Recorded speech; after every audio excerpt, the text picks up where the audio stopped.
আবারও মিথ্যাচারের অভিযোগ টিউলিপের বিরুদ্ধে।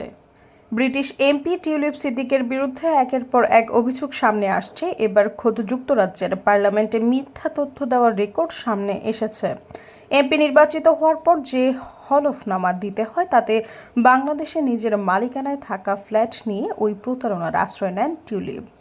ছাত্র জনতার অভ্যুত্থানে পদত্যাগ করে ভারতে পালিয়ে যাওয়া শেখ হাসিনার বোন শেখ রেহানার মেয়ে টিউলিপ সিদ্দিক শেখ হাসিনার পতনের পর বাংলাদেশের দুর্নীতির সঙ্গে তার জড়িত থাকার প্রমাণ সামনে আসে। এতে দলের ভেতরে বাইরে চাপে পড়েন টিউলিপ। শেষমেশ বাধ্য হয়ে লেবার মন্ত্রিসভার economic secretary to the treasury and city মিনিস্টারের পদ থেকে পদত্যাগ করেন তিনি। ওই পদে তার কাজ ছিল যুক্তরাজ্যের অর্থ বাজারের ভেতরের দুর্নীতি সামাল দেওয়া, কিন্তু মন্ত্রী নিজেই দুর্নীতিগ্রস্ত হয় দেশ বিদেশে কোণঠাসা হয়ে পড়েন টিউলিপ। পদত্যাগের পরও এর প্রভাব বিদ্যমান। সে সঙ্গে শেখ পরিবারের বিরুদ্ধে একের পর এক দুর্নীতির অভিযোগ সামনে আসতে থাকে। সেসব তদন্তের নাম দুদক।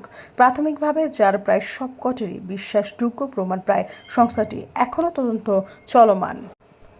ব্রিটিশ বিভিন্ন সংবাদ মাধ্যমও টিউলিপকে নিয়ে অনুসন্ধানী প্রতিবেদন প্রকাশ করে। সেসব প্রতিবেদনে বাংলাদেশের ছাত্র জনতার অভ্যুত্থানে ক্ষমতাচ্যুত আওয়ামী লীগ সরকারের দুর্নীতির সঙ্গে ব্রিটিশ এমপি টিউলিপ সিদ্দিকের যোগসূত্র স্পষ্ট। সৈয়দা ফারিয়া, সমযোগ।